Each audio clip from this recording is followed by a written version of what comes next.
I've never been able to get into Lunar Ball, aka Lunar Pool.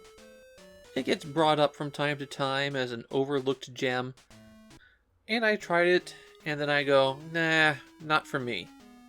But this time I needed to sit down and really just give it a shot. And you know what? Yeah, there's a good game here. Lunar Ball is the first Famicom game developed by Compile.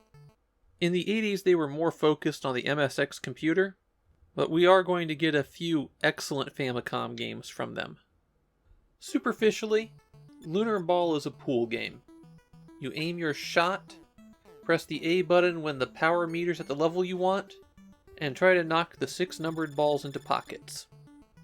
You have 3 balls and 3 shots. So if you don't manage to sink a ball on a shot, it takes one of your shot count down. Lose all 3 of those and you lose a ball. Alternatively, if you scratch, then you lose a ball. Now the thing about pool video games is that these early ones didn't represent the world very well. They don't do things like model spin or impact points very well. And for Lunar Ball, they can't model more than 8 balls on the table at once. And if we look at Lunar Ball as a pool simulator, it really does fall down flat.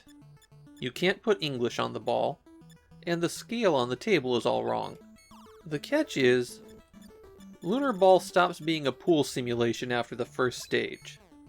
Once you're past that first stage, then you're in a wonderland of oddly shaped tables, uniquely placed pockets, and balls racked to give you a hard time. It turns it from a game of pool into a puzzle game. Sure, it might be really easy to sink a ball, but that also means that a wild shot is likely to scratch. Scratching resets the table, so you can't just brute force something either. The important skill here is how much force to use.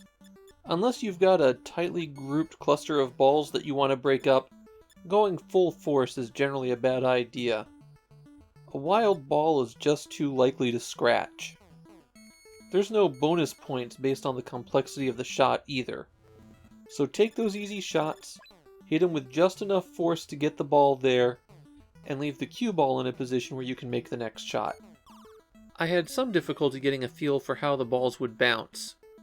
There's no guide points to help you in Lunar Ball. One of the more fun features of the game is that you can adjust how much friction the table has. You can also think of it as a gravity setting if you like. And as you turn it down, the balls will go further.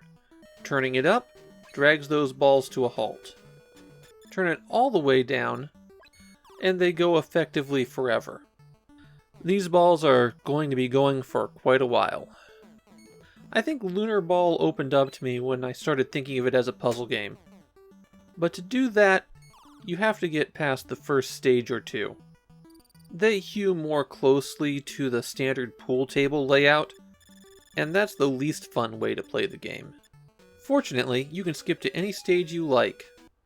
The table designs do repeat, but they change the positions that the balls are racked in. So Lunar Ball is a game where, if you look at it how it immediately presents itself, it isn't that great, but it quickly expands into being something a little bit different and special.